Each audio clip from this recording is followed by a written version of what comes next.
following is a production of DallasCowboys.com and the Dallas Cowboys Football Club. How about them Cowboys?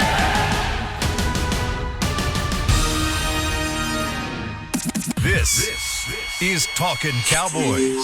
Streaming live from the Dallas Cowboys World Headquarters at the Star in Frisco. Handoff, Elliott plowing to the goal line. Barry, sacked by Lawrence. Prescott keeps it, and he bangs it in for the touchdown. And now your hosts, Isaiah Stanback, Heckma Harrison, Rob Phillips, and Kyle Yeomans.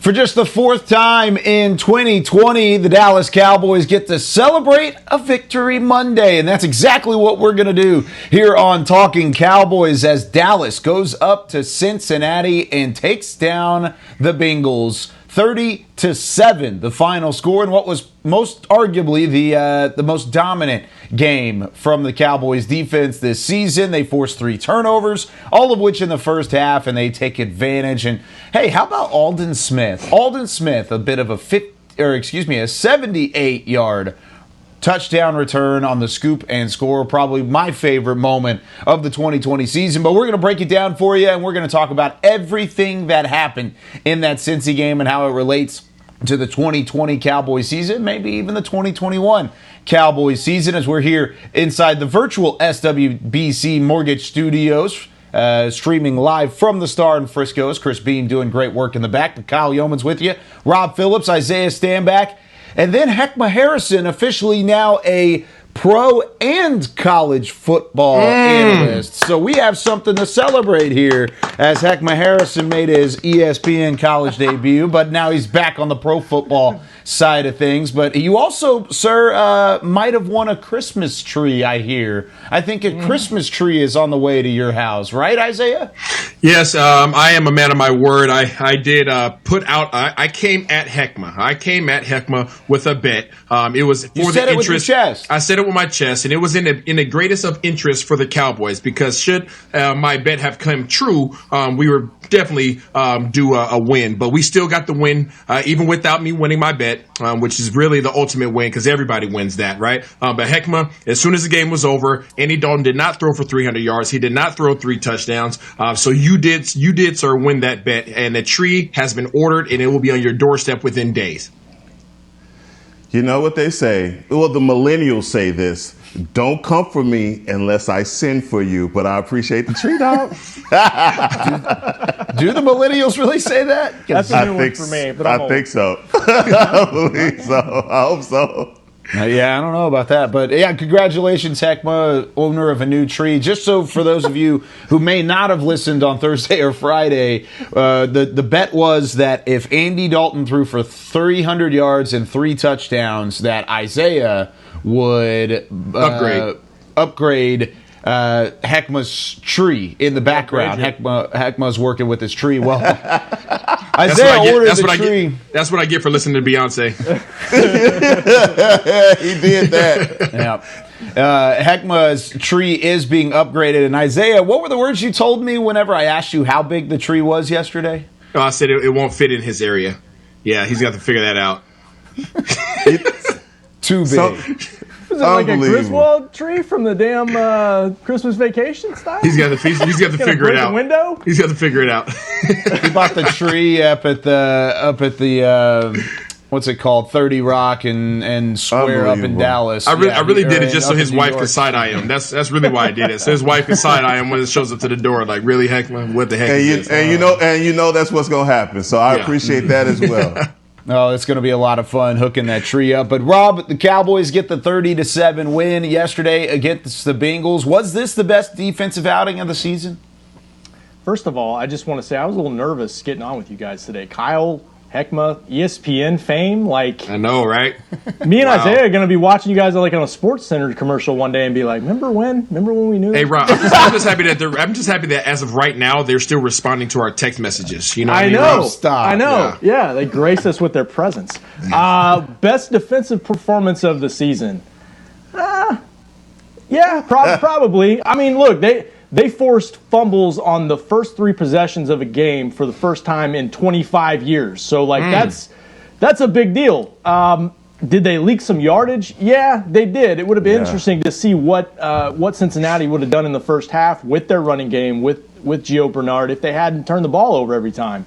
But look, they came out and did what they had to do. They got ripped all week long for not showing effort at the end of that game against the Ravens with the easy money drive by Baltimore, and they came out and they showed effort. They got the offense the ball back, which hasn't happened much this season, and they kind of silenced some people for a couple days anyway, despite an opponent that clearly is, like, we figured out the tiers, right? We're figuring out the tiers. You got the Jets, you got the Bengals. The Cowboys are not in that tier. They're not having a good season by any stretch, but they're above that.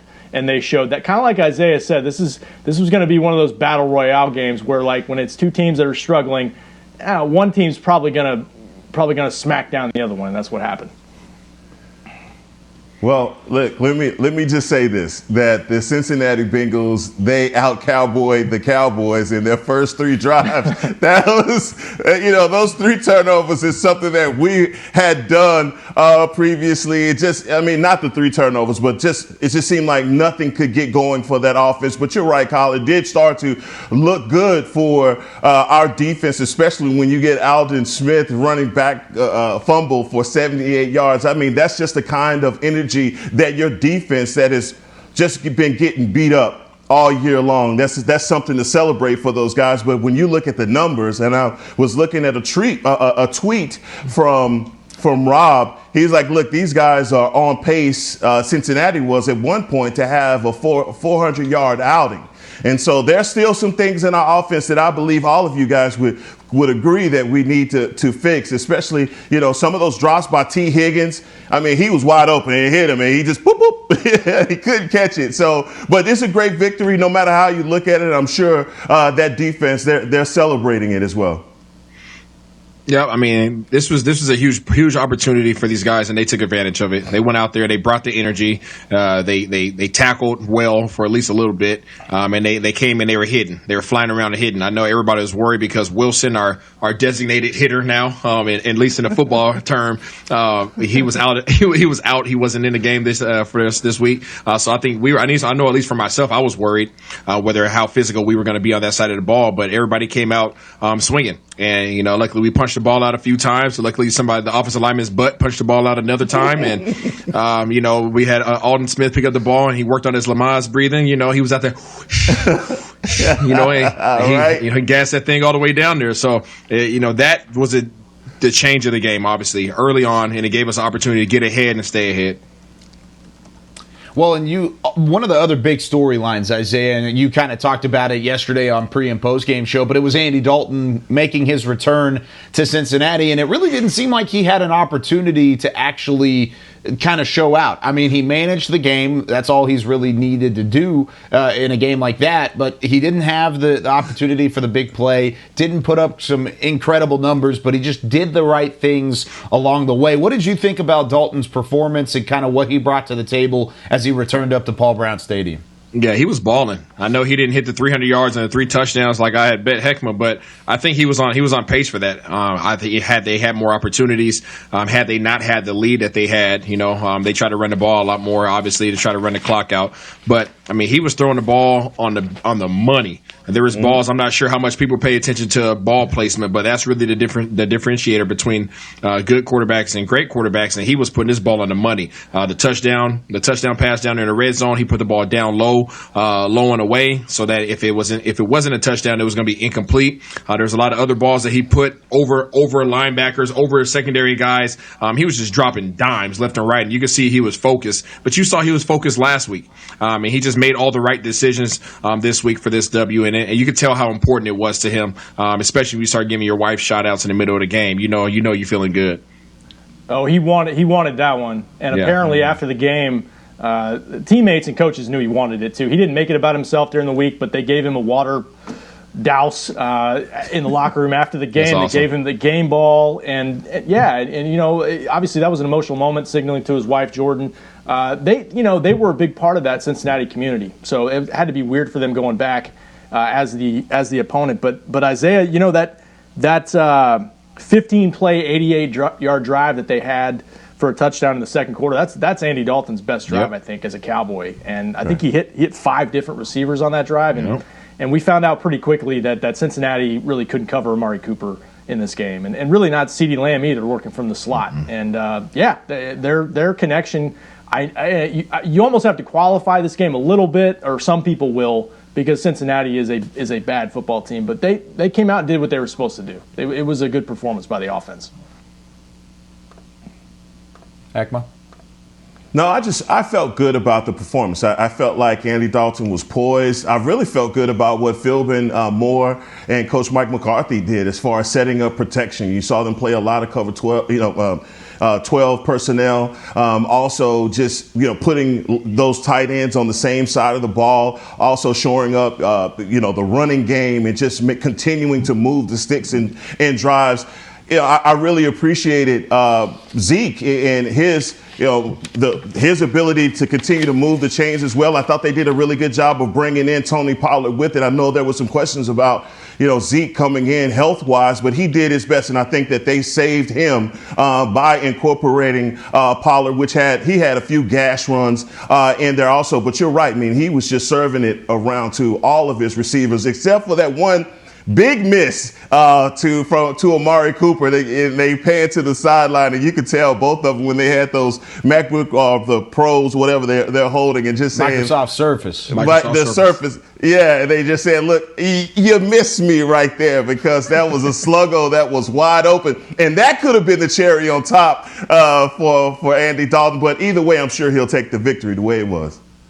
Yeah, you can really tell. I mean, the way that he ran out of the tunnel, the way that the crowd kind of responded, the way the team responded, I think all of those phases were around 14 yesterday, and that's a lot. I mean, for a quarterback who had been there for so long and had been in Cincinnati for so long and then coming back there as a backup that's now the starter. I mean, it's been a crazy year for everybody, but it certainly has been one for Andy Dalton and his family, so that was a lot of fun to watch him get that win yesterday. And I know there's a split between Cowboys Nation right now. There's a split almost 50-50 of, hey, let's win, let's build a culture, let's try and stay in the division race. Now, we'll talk about the division later on. It may be out of reach at this point.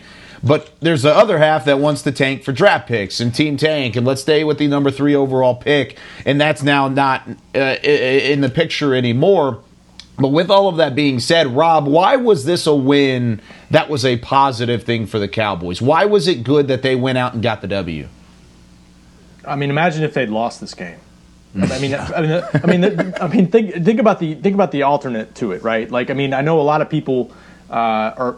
Look, it was an interesting week. They got their effort questioned by a lot of people. The head coach brought up in the press conference the finish needed to be better in games. And, Jerry Jones is on the Fan on Friday talking about, like, I wish I had a do-over defensively in terms of not being so aggressive with the scheme with no off season. There was a lot hovering around this team. So it's fun to say, yeah, we lost and we're going to have a higher draft pick, but it's also, could you imagine how miserable this week would be if they lost to the Bengals, who were a 2-win team that really had nothing going for themselves? Like, that's the thing about it with fans. It's like, and I keep saying this, it's just you want it one way, but if it's the other way, you're not happy either. So I think this team, after everything they have been through emotionally too recently with Marcus Paul passing away, they needed something to feel good about. I know the draft's important. You know what? By the end of this thing, they're going to have a high draft pick, unless they win out and somehow win this division. So, they needed something to feel good about, and they got it, for a couple days here. Heckma? I don't. We're at the point where we're questioning wins. What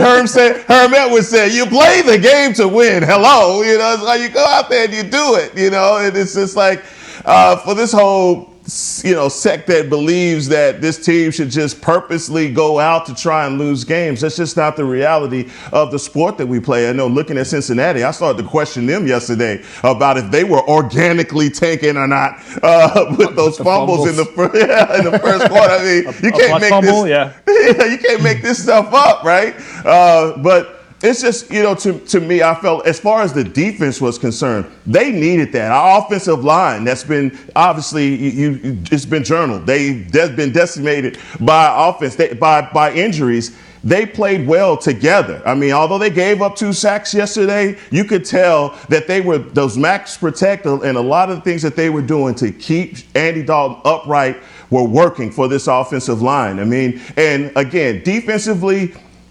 our defensive line with Tank Lawrence, I believe that he was the one that set the tone for the whole game, just with the energy that he brought. He played different. He just played a different game, and he was sound, fundamentally sound, doing all the things that you have to do to play winning football and defense.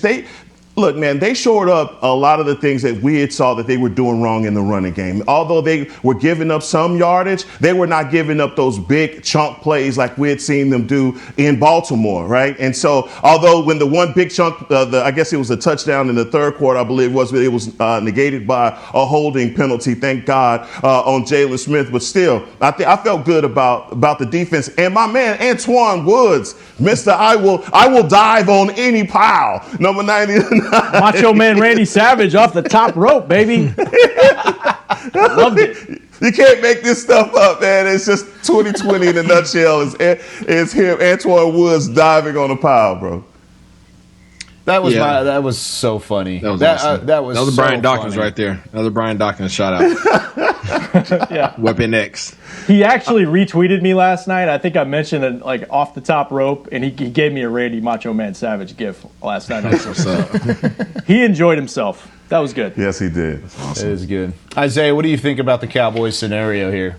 I mean, for the people that are out there hoping that we lose so that we can have a higher draft pick, y'all can miss me and the Cowboys for that matter. There's no true competitor that losing on purpose ever crosses their mind. Mm-hmm. Just not even a part of it. So if that's in your mind frame, if that's okay with you, if tanking, losing on purpose, losing for position, games going out of hand, we might as well shut it down. If that's even in your blood at all, you're not a competitor. I'll call you out directly. You are not a competitor, and that's it. You're not even in the same conversation. So for everybody else, you go out there, you bust your butt, you give it all that you have, and you hope that your best is enough. And that's what you do every single day, every single week, whether you're showing up for practice, whether you're showing up for film, whether you're showing up for the weight room. It doesn't matter. Every time that you have opportunity to give your 100% effort, that's what you do. And when you step on the game field, you hope that it's enough to get you wins. And it was enough this week. So shots out, hats off to the Cowboys, and hopefully they can win this thing out. Kyle, it really is it's a fan dilemma. It's not a team dilemma. It's something fans struggle with. Like I'm a lifelong Mavericks fan, okay? And there were a couple years ago where they were bad. And I'm pulling for them, but after they win a game they shouldn't win, I'm thinking, was that good? They can't maybe they don't get Luka now and they wound up with him or whoever, but it's a fan dilemma, like Isaiah said, and I mean, I'm watching this game yesterday and they're down to their 5th and 6th cornerbacks of the season. I think it was Deontay Burton, Savion Smith, Rashad Robinson out there, and I'm thinking, tank this, man. Like, are you kidding me? Like, they were having to go so deep in the bag because of injuries this year. It's just not a reality. Not to mention, like, from a player's perspective, there's a lot of guys that are coming up to be free agents. They're trying to play as best as they can, put the best tape on they can, regardless of team goals. Yeah. That's number one, but that's for their career as well. It's fun to talk about, but it's not a reality for NFL football teams. And actually, Mike McCarthy referenced after the game that he really thought his first year in Green Bay, the way they finished, it carried them to over into the offseason next year, and they built on it. Isaiah, I don't know if that's something you've experienced, but because it's months down the road, but that's what he thinks it can do for a team if they play complementary football like this and actually play well. Yeah, I mean, absolutely, and you mentioned it, and you guys know I'm pretty doggone black and white. Everybody says there's no I in team. That is B to the S. There's an I before team, because without an I, there is no team. So guys are out there playing for their resume. Guys, you have so many years to get to this level. You spend, how old were you when you started playing football? 7. 7 years old. So you spend, from about 14 years, right? 14 years of your life for a career that might last anywhere from hopefully a year up to 15 years on the top end for some of these guys, right? Depending on your position. Right. So you're spending 14 years for an opportunity to play, call it 5 years. Call it 5 years, right? So you think these guys are really concerned about the team first? Let's be real, fellas. Let's be real. It doesn't sound good, whatever. This is the truth. So when you guys are talking about going out and tanking, you're asking these guys to go out there and pretty much just wipe mud all over their resume. No, they're not going to do that. Guys are going to go out there and play their butts off because they want the next opportunity. Whether that opportunity comes in the form of a contract extension or whether it comes in the form of another opportunity with another team. No matter what you put on film is your resume. That's your calling card. So that comes first. And while I'm taking care of myself, I'm also a part of this bigger picture, which is a team. And when we all do that collectively, we go out there and we put out good performances. So when you talk about, what Coach McCarthy's talking about, he wants to go out there and these guys to play well because now he has an idea. What am I looking at for next year? Do I want to keep this guy? Does he work hard? Is he tanking? Is he loafing on plays? On plays where even I know he can't even get to the play, Xavier Woods, is he still giving 100% effort? Right? So those are the things that everybody is watching. And when you go to camp, they're watching everything you do. They're watching who you're conversing with. They're watching who you're having lunch with. They're watching how hard you watch film. Are you taking notes when you're in the meeting room? Are your eyes heavy? Right? Are you all these things? Everything is monitored. So yes, they want to go out there and they want to take care of business. And if you're not doing that, you're probably not going to be around next year. And if there is a silver lining to all this season, the injuries, it's that Mike McCarthy has gotten a look at guys that maybe not would have played that much if not for injury. I think if fans want, I don't know if fans aren't asking them to try to lose games. I think it's a let's look at all the young guys we possibly can. Well, for the most part, they're already doing that. There's only a few guys that haven't. It's Rondell Carter. Upset, Rob. I know it's Bradley and Rondell Carter up until yesterday being active. Reggie Robinson, Francis Bernard, and that's really about it. Now, I mean, there's fans that may want DiNucci to play quarterback because that's would get whatever. Hey, Rob, what is Reggie Robinson? What has to happen in order for him to be on the field on defense for an extended period of time? Like honestly, does Heckman have to go put a helmet on first, or like what? No. Let's keep it real. I feel like obviously there's something going on for Reggie Robinson not to have been on defense because I see guys that I'm saying, okay, well, we couldn't have got that from Reggie Robinson, that effort. But again, I'm going to stay out of that part because I know that's the coaches making the evaluation. But I gotta ask you guys something. And Isaiah, I'll ask you this, right? All right. There seemed to have been something that changed through the week, and I know we don't get an opportunity to watch practice, but. This team was a little bit different. They played and granted, they played the Cincinnati Bengals. I'm just talking about from an energy level, from a personnel level, from just a scheme, from the way that they, went out there and the energy that they showed. It seemed to me like this was a team that had a good week of practice. There were some things that may have changed with the defensive line. They may have went to half line drills, inside drills. Something changed because I saw that these guys just played a lot faster in the scheme. You know what, Heck? That's a great point. I hope, I'm gonna say I hope that they did have a great week of practice. I hope that they had some meetings around the effort thing and that they came together and decided that they were going to go out there and give it everything, right, and go balls to the wall. That's my hope. Also, my hope is that they didn't identify Cincinnati as a lesser opponent, and all of a sudden you get the kind of the big dog on the playground role, right? Just like, now I'm the big dog. I've been getting bullied, but now I'm a bully you. I hope that's not the mentality. After the day before the game, I went to go watch my daughter play in a soccer tournament, and they got their butts kicked by one team that they faced in the past. That was a pretty tough team, and then they came back later on that night and they played a team that they played before and that they beat before, and they knew was a lesser opponent, and all of a sudden here they go, they're all over the field and they're playing hard and all that, and I'm like, is it because they just needed one game underneath their belt, or is it because they knew that they were better than this team? So exactly. I think we have to wait around for one more week to find out what that was, but basing off of the Baltimore game, I feel as if they had another good week and that they built upon the previous week. And they did get that win, 30-7, the final score. And it was high energy from the offense. You talk about the defense and what they were able to bring juice-wise up front. I think it was something that the Cowboys can build on moving into the final 3 weeks of the season. You got San Francisco coming up on Sunday. They're coming off a loss to Washington. Then you got 2 divisional games to round out the season against Philly and then New York. So there's a lot of positives to take from this game. But what happened with some of the negatives? And did the majority of the negatives circle around 5-4 and 5-5 on the defensive side of the football? We'll talk about that next when we return here on Talkin Cowboys, presented by Geico's. There's nothing as unique as our eyes, which is why Essilor pioneers ways to make lenses as unique as you. Verilux for super sharp vision, Essential Blue for protection, and Crizal for freedom from glare.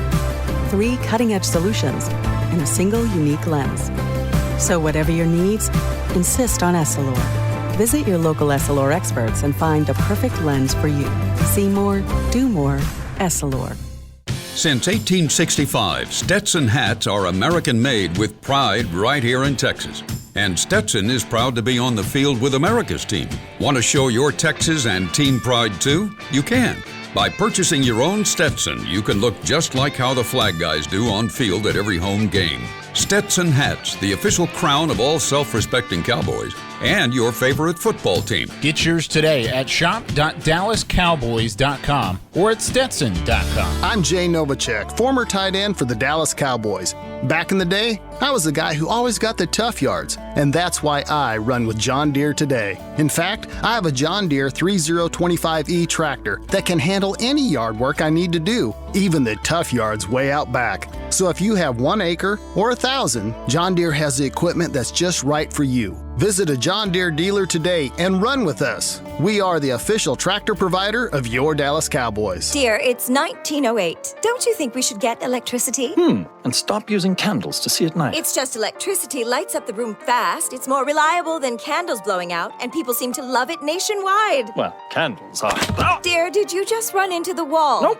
May I have a new candle, please? Historically, switching to new technology is a no-brainer. Today, it's AT&T 5G. Fast, reliable, secure, and nationwide. Switch to AT&T 5G. It's not complicated. 5G requires compatible plan. May not be in your area. See att.com/5G for you for details. Back to Talkin Cowboys.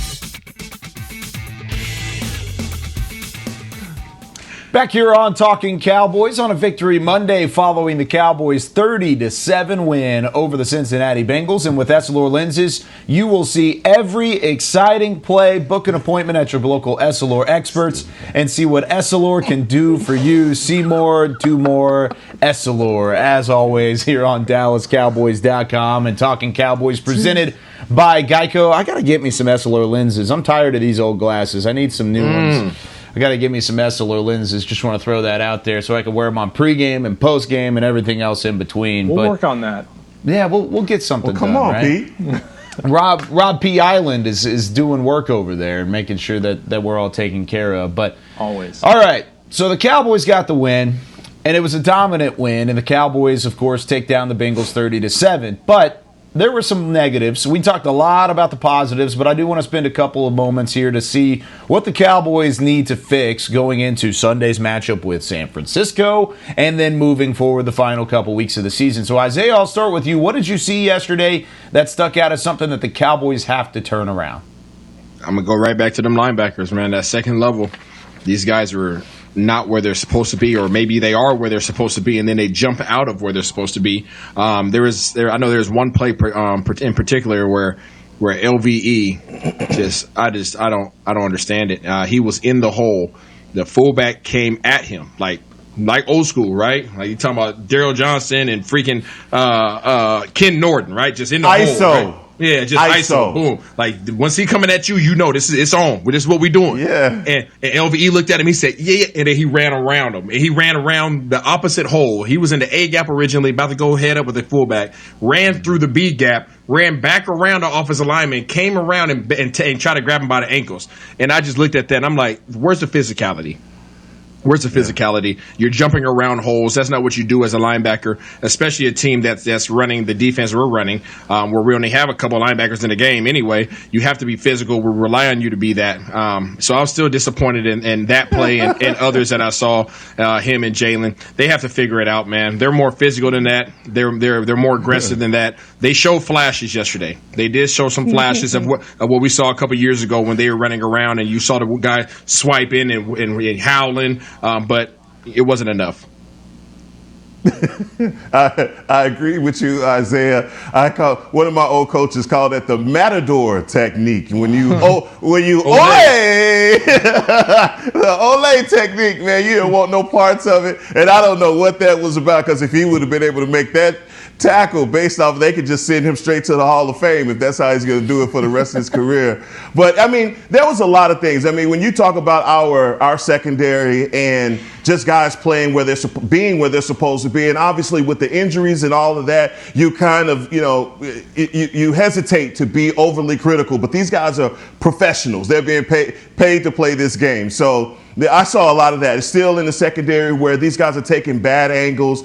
Xavier Woods, look, I don't know what his strong points are for the coaching staff to continue to keep starting him, but I just feel like when it comes down to attacking the line of scrimmage, or at least attacking to tackle someone, he just doesn't have it. He's kind of he's catching basically. But when it comes down to guys like Jay Lou, I thought he played a little bit better. I mean, he was aggressive, besides the one where the guy gave him a little shoulder and launched him off of him going out of bounds. But linebacker wise, the guys definitely that wasn't their best work. And when you say the eye in the sky don't lie, that's something that they got to go back to today and look at the way that they performed, especially with running around those blocks. Yeah, I think Cincinnati had almost 200 yards at halftime. They were on pace for a lot of yardage. They beat themselves in a lot of ways. So you got to look at that side of it with the defense. But I thought the way that they fought through a lot of injuries in the secondary and were able to get off the field in some fourth down situations in the second half, that was impressive. If there's a concern for me, I'll flip it to the offense, Kyle, and just say, while the offense looked good, Andy Dalton had a really good game, and they grinded out yards. They were able to kind of manage the game because they actually had a lead. We haven't seen that too often, but they're still having problems in the red zone. 2 of 4 in the red zone, and I know people on Twitter were questioning Kellen Moore's play calling down around the 2-yard line with 2 straight passes instead of give it to Zeke. Well, they've had trouble in short yardage, and it was also other parts of the game trying to pick up runs, first down running the ball. So I think they missed Zach Martin a lot, and we'll see where they are with the playoff race. It's looking thinner and thinner, dimmer and dimmer, but to try to win the rest of these games, they can't just continue kicking field goals. That's been too much of a problem, especially coming off of turnovers. They just aren't able to capitalize and score touchdowns. And I think a lot of it is due to being banged up on the offensive line, not getting that push that they need. And I'm glad you brought that up, because I think one of the big things for me yesterday was the fact that Zeke ends up with 12 carries for 48 yards. I mean, 26 of those were on one run. He had that one big 26-yard run, and the rest of the time, it was 1, 2, 3 yards. And I asked this question yesterday on postgame because Nate Newton was talking about the 3-4 yards in a cloud of dust type of mentality whenever it comes to Ezekiel Elliott. And normally, he's going to get you those yards. He's going to get you 3. He was going to get you 4. If you need it, he's going to get those yards. But lately, it hasn't been as automatic as it has been for the entirety of his career. But if that's the only thing he can do well now, then isn't that a big worry for you? Because I saw that against a bottom 4 rush defense of Cincinnati yesterday, where they just couldn't get the run game going for the Cowboys. But you've got a bottom 4 offensive line, and this and I understand that the great Nate Newton says that 3 yards in a cloud of dust. That's a mentality that I feel like a lot of teams don't incorporate. Maybe Tennessee does because of the kind of running back that they have. But if you look at, Zeke over the last 5 years, his numbers are trending down. And you're talking about a guy that's had a ton of carries and a guy that's also now dealing with some injuries. So, look, I think we can ride him on that. He did that one run that you're talking about. We broke off the over 20 yards. It looked good. It looked like vintage Zeke. And then it went right back to, guys crowding the line of scrimmage and taking him away. You got to understand that teams understand that how hard and how bad our offensive line is, and they can crowd the line of scrimmage and take certain things away. And they're taking away one of our main weapons, and that's Zeke Elliott. So, as much he's going to take the brunt of the criticism on that, but we really have to come back to 2020 and look at what teams have done against us to nullify his impact. No, you said it, Heck. Our offensive line is where it starts. You could have, just think about some of the greatest running backs that ever played, and think about what they would have been without a solid offensive line. This Cowboys offensive line is not what it was once, and it's definitely not what it is with this current roster. You think about guys like Barry Sanders, right? In my eyes, Barry Sanders is the GOAT. Barry Sanders was able to make crazy amount of yardage, even with the offensive line that everybody would rate as subpar, right? He's not that type of running back. Zeke's not that type of running back. Zeke needs a line that creates some holes for him, and then once he gets through the line of scrimmage, then he'll make some things happen. But he's not this will and deal, shake you up, give everybody the McNasty and then take off for 70 yards. That's not him. He's not Tyreek Hill. So people have to stop setting their expectations that way. Until this offensive line gets back to where they once were, don't expect too much out of Zeke in that regard. He's still consistent when he gets past the line of scrimmage.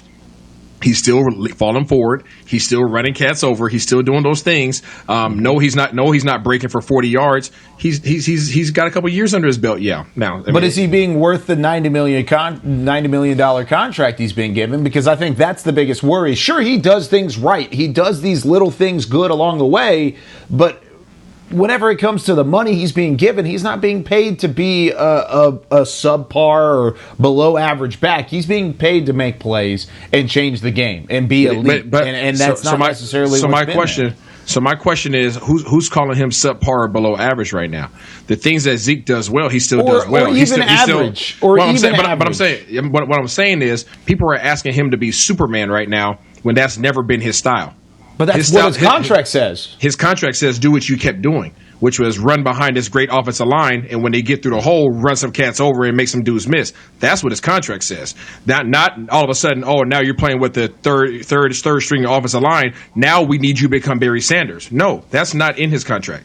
That's not in his contract. His contract is to be the same consistent running back he was, and he can only be that if he has an offensive line that creates those gaps for him. Mm-hmm. And by the way, I just wanted to mention, I know it's a five-man offensive line, but I think Zach Martin really does. His absence is felt. It's huge. I just looking at when he missed the Washington game with a concussion, they had 83 rushing yards. He came back for 3 straight games, 133, 144, 180 against Minnesota rushing, and then he goes out. Yeah, he goes out against Washington, right on Thanksgiving, and 60 yards, 111 against Baltimore. The line just has not been as physical and dominant up front without him. And that's why he is arguably the best guard in the league, maybe a top 2-3 offensive lineman in the entire league. They really miss him, not to mention what they've been missing already this year. That does affect Zeke. I thought Barry Sanders too, Isaiah.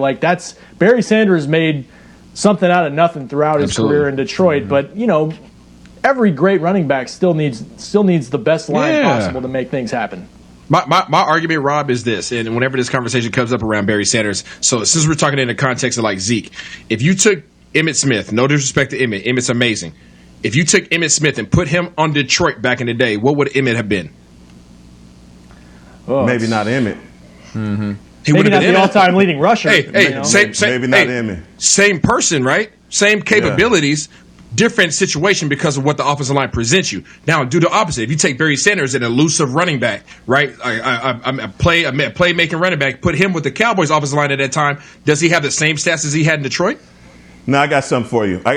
Isaiah. So, and people that are down on Zeke, if you put Zeke in Kevin Stefanski's offense in Cleveland, then you get the Zeke that you had back in 2016. Exactly. And so you're not having these same questions. And the thing about his contract is he earned his contract. He earned it based off of the carries and the yards and all of that. And I understand it's really hindsight to turn back and say, oh, well, look, you're not what you used to be, and not give credence to what he has to deal with to create all of that. So, I mean, look, after 2020 and we come back over and look at the totality of this season, there are going to be a lot of things that you have to, criticism that you have to sit back on because of the way that this offensive line, those injuries that they've had to deal with. So, I mean, it's easy to critique and judge Zeke, but then you got to look at everything, man, before you come up with that conclusion. And I get it. So. I get it, Kyle. I mean, look, the 26-yard run, look, he hasn't had those 20-yard runs, and that opens up to criticism because he got more of those his first year or two in the league than he has now. But I just think when you get your entire offense healthy and he's healthy, then critique him. I still think he's a productive running back for you. Yeah. I think it is something that you have to look at, though, whenever it comes to this offense. And of course, the offensive line plays a massive factor. I'm not disagreeing there, but I think just whenever it comes to the contract and what it says, it says be consistent, but consistency right now has been below what his consistency was whenever he was playing earlier. And yes, like I said, the offensive line has a big deal in playing a role in that. All right, let's take our second break. We're running a little bit long, so when we come back, we'll wrap things up and we'll look ahead at the NFC East and just what the road looks like for the Cowboys should they try and win out and go to the playoffs when we return here on Talkin Cowboys, presented by Geico. We're back with a tasty treat that's sweeping airwaves and taste buds. It's new Dr. Pepper and Cream Soda. Let's take a listen. Dr. Pepper and Cream Soda's here. A new combo that's music to my ears, okay. Let's play. Cream Soda and Dr. Pepper time.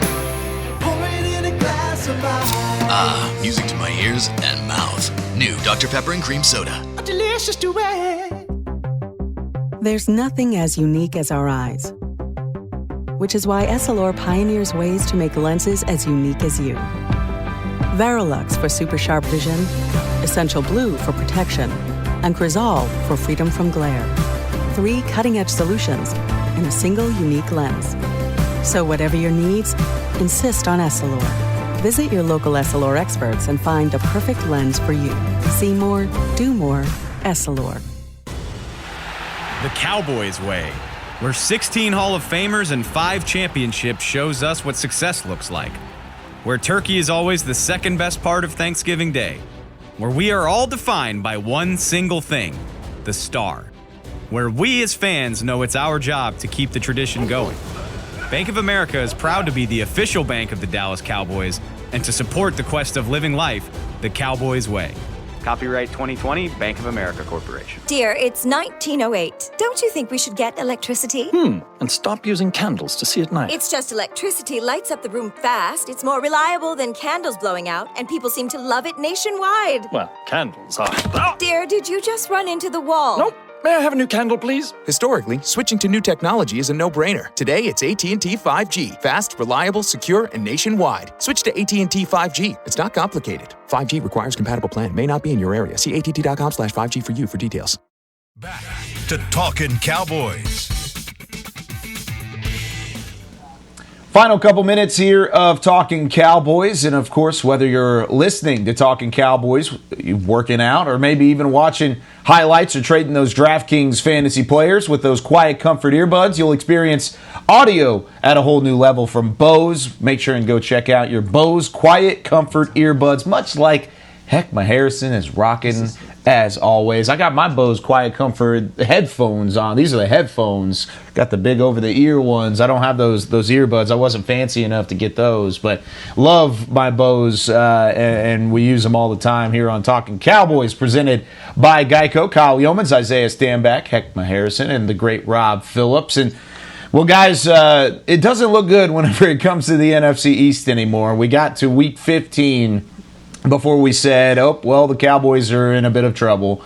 even though they are still sitting at 4-9. They got the win yesterday. But the big reason why they are still in a bit of trouble is that Washington also got a win. They've now won 3 straight. They beat the Cowboys, they beat the Steelers, then they took down the 49ers, and they are sitting at 6 wins right now with a 2-game lead in the division and with 3 games to play. So what does that mean for the Cowboys? It means if Washington wins one more game and the Cowboys lose one more game, then the Cowboys are eliminated. Actually, either or. One of those two things has to happen. One of those two things has to happen. Not an and. It's no more ands. It's basically Cowboys have to win out. Washington has to lose out in order for the Dallas Cowboys to win the division and go to the playoffs here in 2020. So what is the message, Heckma, whenever it comes to Mike McCarthy and this coaching staff moving into these final 3 weeks of the year when the division looks the way that it does? So I'm going to talk in coaches speak right now. And they always say, control what you can control, right? So that's going to be the mantra in Frisco at the Star. Control what you can control, do what you can do, and prepare for every week like it's your last. And that's what this team has to do. If you watch the Washington football team and also the Giants game, the Washington football team and their defense, and oh my God, Chase Young, Defensive Rookie of the Year. If you don't vote for that, I don't know what's wrong with you. And I don't think that the Giants are what we thought they were going to be. But the Cowboys, if they have any hope, like you said, they have to win out. And looking at Washington's schedule, man, it's hard-pressed to see that they can't win at least against the Panthers. Rob? Just keep playing hard. You're not out of it yet. It's not looking good, obviously. But, I said it earlier in the show, and it's not 2010. It's not the same situation as when they started 1-7 and Jason Garrett took over for Wade Phillips, and they basically put everybody on notice and said we're evaluating for next year. It's not that. Mike McCarthy is established as the head coach, but I think he's still trying to get that foundation laid down for next year. So they need to spend the last 4 weeks of the season, evaluating guys and seeing who fits, especially defensively. They have so many questions to answer defensively and what they're going to look like scheme-wise, who's going to be part of the defense. And so I think it's very important to see how guys perform and have guys play well so they can make that decision afterwards, because there's going to be changes on that side of the ball in terms of personnel with guys leaving through free agency, and they've got to see if the scheme they have works, what they want to do going into next year. No, Heckman took it right out of my mouth, man, when he said, control what you can control. I would tell the guys, control what you can control, and the eye in the sky don't lie. That's it. What you put on the field, that is your resume. So whether it's for you, whether it's for this team, it's important. So go out there and do what you can do. And with the final 3 games on the schedule, they're all 3 winnable. You can win against San Francisco, New York, and Philadelphia, even though Philadelphia looked pretty good yesterday with Jalen Hurts as the quarterback. I mean, they looked solid. I mean, that's kind of what we expected whenever Carson Wentz was benched, but I'm not going to go there whenever it comes to the Philadelphia Eagles. But these are winnable games, and whenever it comes to the Cowboys overall, 4 wins compared to 7 wins, even though for draft nuts, you don't want to hear that. You want to hear 4 wins, top 10 pick. But if you finish 7, tell me this right now. I mean, if you finish 7-9 with what you've had to work with and what your team looks like right now, completely in shambles, you cannot tell me that's a fantastic coaching job. You cannot tell me that this coach did extra work and put in extra work to get to that point and to make something happen moving into 2021 that you can be positive about. I don't care about the draft picks at that point. If you're winning 7 games this year, you've got a lot to be happy about, and you've got a lot of excitement going into 2021 when you get all these guys back. And I think that's something to think about here in the final 3 weeks of the year. But it's going to be certainly something to look for. The Cowboys got to build on this 30-7 win over the Cincinnati Bengals. But that's going to do it for us here on Talkin Cowboys. We'll be back tomorrow, 9:30. We'll continue looking backwards at the Cincinnati game. We'll take a look at the tape, and we'll start looking ahead a little bit as the San Francisco 49ers come to town this Sunday. But for Heckma Harrison, for Rob Phillips, for Isaiah Stanback, and back at the Star, Mr. Chris Beam putting in the work. I'm Kyle Yeomans saying so long. We'll see you tomorrow on Talkin Cowboys, presented by Geico. This has been a production of DallasCowboys.com and the Dallas Cowboys Football Club.